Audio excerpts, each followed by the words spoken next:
Familia ya Mheshimiwa Moses Malulu Injendi, waombolezaji wote, kanisa yetu ya Katoliki ambayo imekuja kusimamia ibada hii, ningependa kwanza kusema pole. Sisi tumepoteza kiongozi, na huyu Malulu nimesikia watu wakisema mambo mengi juu yake, but I want to remember Malulu for one thing. Malulu Injendi was a decisive leader. Malulu Injendi was a leader who was going against the grain. He was an independent leader. In 2013, wakati kila mtu hapa Kakamega alikuwa anaenda upande wa CORD, Malulu Injendi alisimama kwa chama yake ya maendeleo, akapita kama individual. In 2017, wakati Malulu kila mtu alikuwa ameenda kwa ile NASA na chama cha ODM, Malulu Injendi akasimama kwa chama cha Jubilee. In 2022, wakati hao wabunge wote ambao wana manage program walikimbia wakaenda kule upande ingine, ni Malulu Injendi peke yake alibaki. Malulu Injendi was a man. We are here to celebrate a hero. Huyu ni mtu ambaye mimi nilimuona kama kiongozi wa msimamo, na mimi nashukuru sana the Parliamentary Service Commission, nashukuru sana wale wote ambao wamekuja kuleta heshima kwa Mheshimiwa Malulu. Mwisho kabisa, unajua ukienda mahali mpaka pia utumia akili kidogo. Ukiona wamepanga maneno fulani, hapana ingia tena kwa hiyo maneno, unajipanga kidogo.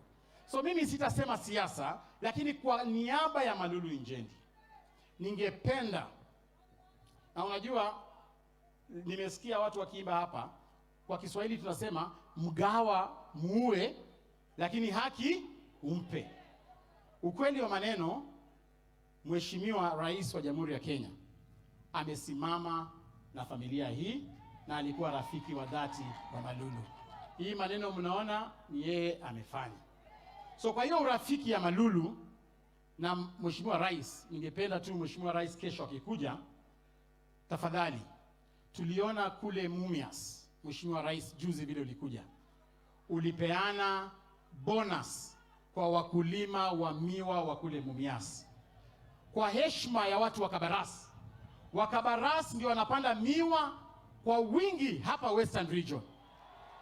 Kama ulipeana 150 million kwa wale wakulima wa Mumias kule, tungependa kesho Rais ukikuja hapa, kama unapenda hao wakulima wa hapa Kabaras, upeane 300 million kwa sababu Kabaras wako na factories mbili. Unajua Mheshimiwa Shinali, hii ndio maneno nilikuwa nataka kusema. Kwani hautaki watu wa Kabaras wapate pia wewe bonus? Nyinyi watu hampendi wa Kabaras nyinyi. We must speak for the Kabaras nation. Niseme nisiseme, nitoboe nisitoboe. You know, hatuwezi kuwa na matanga mnaanza kutuambia usiseme hii sema hii. Tunakaa ni kama we are weak leaders. We must speak our minds. Mwisho, sababu matanga ilikuwa ya mwanasiasa na paka ifanywe na wanasiasa. Matanga ya mapastors inafanywa na mapastors. Paka tuongee siasa hapa bana. Jambo la mwisho, mimi ningependa kuomba jamii ya Mulembe tushikane. Na ningependa kuomba Rais wa Jamhuri ya Kenya ambaye ni rafiki yangu. Unajua wewe unaimba hapo ukidhania si rafiki. Ni rafiki yangu.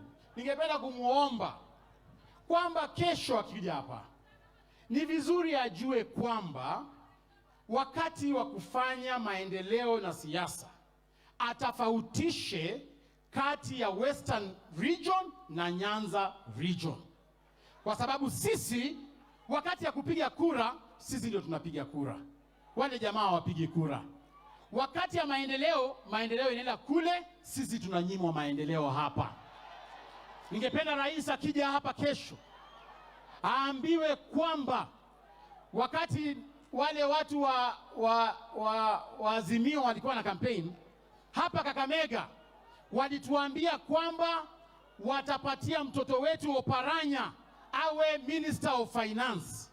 Wakati wamepata uongozi wa kuingia kwa serikali ya Ruto, wamechukua kiti ya finance, wamepeleka kwao, wamepatia Oparanya hii ingine ya Hustler Fund. Na unajua Hustler Fund unabonyeza *254# unapata pesa. Hata Oparanya yuko katikati hapo. Mimi ningependa kuomba tafadhali rais, ukija angalia watu wa mkoa wa Magharibi tofauti na watu wa Nyanza. Mumeona juzi wametoa mkoa wa Nangwe kutoka kwa chairperson wa University of Nairobi. Umeona hata huyu speaker Wetangula amekaa hapa na yuko sure kama yeye ni speaker, wanamtishatisha kila wakati. Niseme nisiseme? Nitoboe nisitoboe? Hata next week mimi nasikia Raila Odinga anakuja kujiunga na serikali, na nasikia anataka kiti ya Prime Minister ambaye ni huyu Musalia Mudavadi. Hii maneno mpaka tukwambia rais, tafadhali usiguse hawa watu. Kiti ya hawa watu ni viti zetu. We must protect our community and respect the Luhya nation. Asanteni, Mwenyezi Mungu awabariki. Haya.